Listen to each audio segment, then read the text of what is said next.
Okay, morning guys. Dili na gid luwat.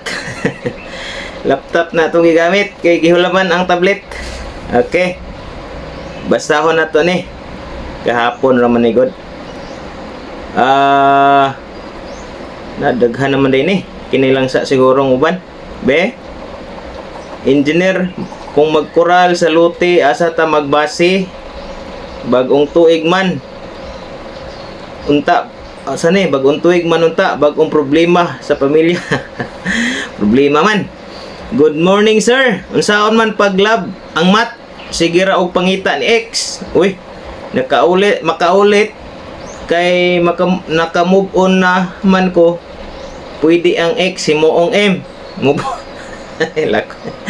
Ini lang sabi.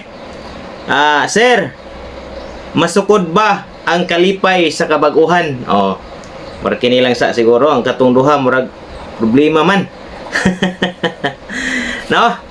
Kini lang sa guys. Ini masukod ba ang kalipay sa kabaguhan? Kuya usad ni murag grabe ka lalom. Makaya ba ka natunig sukod? Wala ra ba ko'y kauban? Manghayra siguro kong tingkod. Grabe ay. Masukod ba ang kalipay sa kabaguhan? Oh, karon to kadungo ganina. Mura og kalutonon man kay ni guys. Grabe kalalom, no? Masukod ba ang kalipay sa kabaguhan? Oh, grabe eh. Bright ta kayo ni nga pangutana ay madugo mo tong ilong. Mayroon tago ano? Nay naka-invento mga engineer kay anong blood pressure invento man sana. Masukod ba? Masukod ang imong pressure, imong stress, tana. Pero ang kalipay wala ko kahibawan ni kung saan magsukod. No? Lisod kayo ang kalipay masukod, no? Maghatag na lang ta og kuan. Siguro maghatag kay siguro ang iyang pasabot ani murag one man, bagong tuig man no. So nay gitawag nga New Year's resolution ba? Siguro kay lipay kini siya kay murag magbag-o na siguro iyang partner ba, iyang anak. So ang kuan lang ang ako lang ani guys, kuan. Base lang ni sa ako nga opinion na.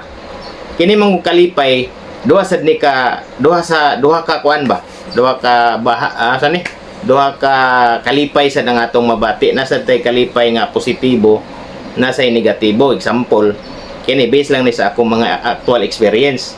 Lugar nalipay kay nakauyab. Example lipay kayo. Ya nagbulag niya. Nakauyab na sa tong X. At ato lang ni ko ato lang ning istorya. Unya ato tanawon kung muhaom man ni siyang pangutana. Unya kaya nakauyab naman po tong isa, tong ex niya na nagbulag naman po. Katong isa ka ex nalipay kay nagbulag. Mo to negatibo. Duha ka klase ang kalipay gyapon sa akong kuan sa akong kanang personal nga opinion. Nya kining kabaguhan duha sad. Naay kabaguhan nga uyon sa kanibitang kamaayo. Napoy kabaguhan nga uyon sa pagkadautan. So mo na bantayan nato nga ang kalipay ba? Kalipay duha, ang kabaguhan duha sad. Para na sa ako. Kay siyempre kung mabag-o ta, either gikan sa pagkamayo nahimong dautan. No? Nya gikan sa pagkadautan nahimong maayo. Kay kasagara gyud muhukom ang tawo na sa ato, guys. Based po sa atong mga binuhatan. Katong mga past na to ba? Nya gikan ka sa pagkadautan, example na priso, na hukman na gikaana, lisod kaayo no. So mo tabok ka sa pagkamayo, murag dito gi sila motuto kung aha ka na sayop ba. Mo ginang kasagara gyud sa common na sa usa ka tawo, no? So mo na itong bantayan, duha sad ka klase ang kabaguhan. Pero kining iya, masukod ba ang kalipay sa kabaguhan? Siguro tagaan example, murag lisod kay sukdon kay kung usahay makakita sad ko kuan ba kanang example sa lida or actual nga nahitabo gid sa palibot nako. Ang lisod kayo nato masukod or kanabitong kining paghigugmas inahan sa isa ka anak. Murag kung ikaw igsuon atong igsuon ka atong makasasala murag lisod ba kana moingon ka nganong pa man gidawat nato na nga makasasala man minana ba no. So lisod sukdon pag mubalik tong makasasala nga anak ang kalipay sa usa ka ginikanan dili masukod. Oh, kay nagbag-o ba no. Kung kanang kanta ni Freddy Aguilar nga anak kung kuan ba may mo nang i-internalize sana internal may mo dyan ng kuanon ba imong tugkaron lisod no. So mo nang kung panahon karos bagong tuig basin ang iyang anak wala na bisyo ana ba dili na mo inom ana wala na yung mga bisyo gyud na ni bag-o ba. So ang ginikanan ana dili masukod ang kalipay no. Lahi ra pod nga ang bana nga mondang na bisyo sa ngadto sa asawa lahi ang kalipay sa asawa ngadto pod sa bana. O murag kuan ba para sa ako mas bugat gitong ang ginikanan nga ang anak gikan sa pagpakasala nagbag-o ba. Grabe siguro kung makita nimo mga salida grabing kanang gakos ba nga kana bitong kumbaga nibalik gid akong anak sa pagkamayo murag maghinilakay gyud mayo no.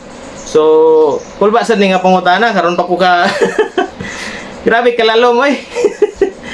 So, inato lang akong one guys. Inato lang akong interpretation. I hope kato nagpadala nakuha na ko natubag no at least one. Siguro na ikabaguhan. So, ipadayon lang na ato lang suportaan pod kung kinsa tong gusto magbag-o sa pagkamaayo. Example, ingon siya may New Year's resolution, di na ko mainom, di na ko musigarilyo. Ato siyang suportaan. Nya dili na to sige balik tong mga kaagi niya, no? Kaya aron i-guide na to ba? I-guide na to nga katong dalan sa pagkamaayo, no? So nindot kayo nga kita malipay sa kabaguhan. Kanang positive tanan ba? Malipay tas kabaguhan sa uban sa pagkamaayo. Na lang, no? Tingli sudan So katora guys katong duha mangita sa kuanig kuan mangita sa kuan ani kaning panahon nga kining na may tutorial naman ning uban. Okay about sa engineering po ni so taga na tog panahon basin og matura po ni matubag unya no. So kato lang sa karon. So I hope kitang tanan magmalipayon sa kabaguhan sa pagkamaayo sa atong silingan, sa atong igsuon, sa atong bana tanan. Kay kung malipayon ta tanan sa kabaguhan sa pagkamaayo walay gubot ang kalibutan. Daghan gyud salamat may igsuon og mayong buntag.